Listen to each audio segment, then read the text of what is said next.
किसानों से मिला प्यार तो उन्हीं के लिए शुरू कर दिया स्टार्टअप। 4 करोड़ को बना चुके हैं करीब 100 करोड़ रुपए।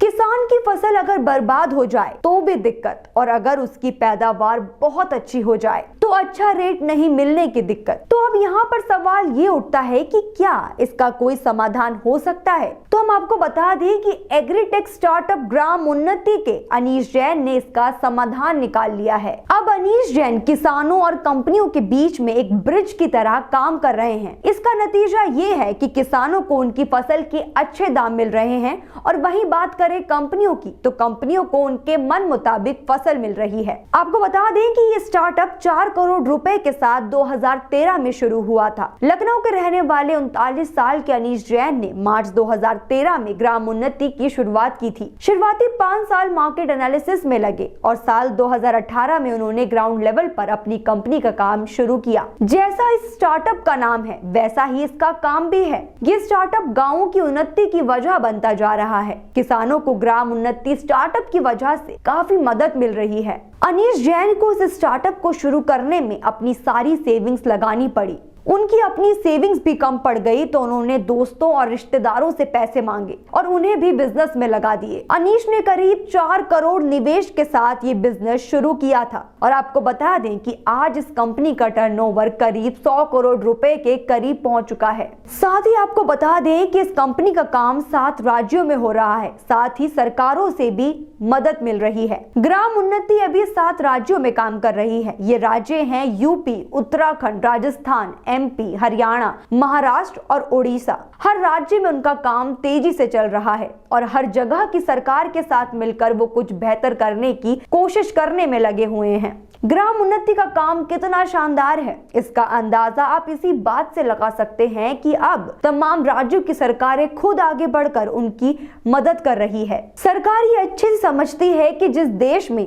ज्यादातर लोग एग्रीकल्चर पर निर्भर हैं, वहां एग्रीकल्चर सेक्टर में इनोवेशन जरूरी है, और तमाम स्टार्टअप इसी काम में लगे हुए हैं। आपको बता दें, अनीश जैन ने लाखों की नौकरी छोड़ी और उसके बाद ये स्टार्टअप शुरू किया। अनीश जैन ने अपनी स्कूलिंग लखनऊ से ही की है, लेकिन उसके बाद वो IIT खड़गपुर गए और वहां से साल 2007 में कंप्यूटर साइंस की उन्होंने पढ़ाई पूरी की।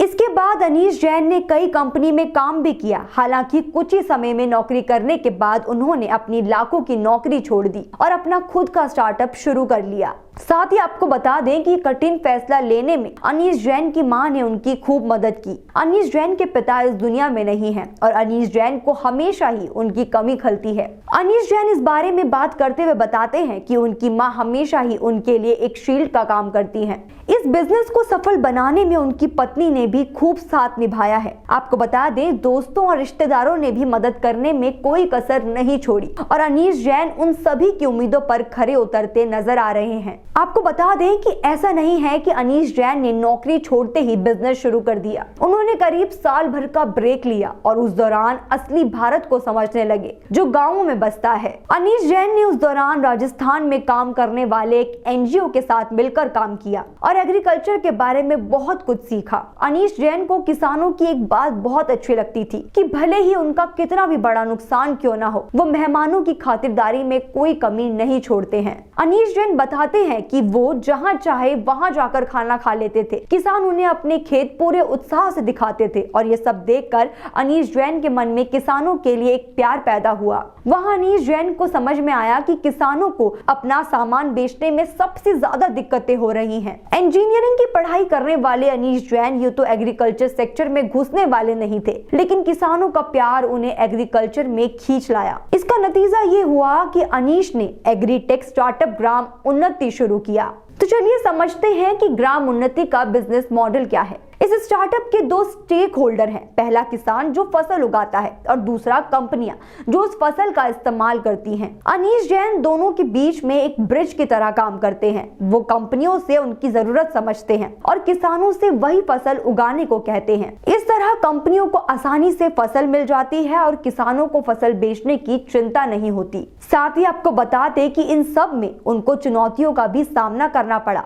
अनीश जैन को शुरुआती दौर में इस बिजनेस में घुसने के लिए पुराने सिस्टम को तोड़ना पड़ा, जो उनके लिए सबसे बड़ी चुनौती रही। अनीश जैन ने एक बेहतर सिस्टम तो किसानों को दिया, लेकिन किसानों का भरोसा जीतना शुरुआती दौर में थोड़ा मुश्किल रहा। वहीं खेती की सबसे बड़ी चुनौती रही मौसम, जिस पर काबू पाना बहुत मुश्किल रहा। हालांकि मौसम की मार से निपटने के लिए अनीश जैन ने अगेती, पछेती, सूखे आदि की फसलें उगाई ताकि हर वक्त सप्लाई बनी रहे। आपको बता दें, ग्राम उन्नति अभी तक एक बूटस्ट्रैप कंपनी है। अनीश जैन कहते हैं कि अगर कोई ऐसा निवेशक मिला जो बिजनेस में सिर्फ पैसे न लाए बल्कि बिजनेस को तेजी से ग्रो करने में मदद करे, तो वो भविष्य में फंडिंग भी ले सकते हैं। अभी फिलहाल अनीश जैन सरकारों और कृषि विज्ञान केंद्रों के साथ मिलकर खूब काम कर रहे हैं, जिसके चलते उनके पास मौजूदा 7 राज्यों में ही इतना काम है कि वो अभी दूसरे राज्यों में अपना बिजनेस बढ़ाने की सोच भी नहीं पा रहे। अनीश जैन कहते हैं कि इन 7 राज्यों में ही इतना सारा काम है कि अभी कई सालों तक उन्हें यही बहुत सारा काम करना होगा। इसके बाद वो आगे का सोचेंगे। तो उम्मीद करते हैं आपको ये वीडियो अच्छी लगी होगी। अगर आपको ये वीडियो अच्छी लगी हो तो आप वीडियो को लाइक करें, चैनल को सब्सक्राइब करें। धन्यवाद।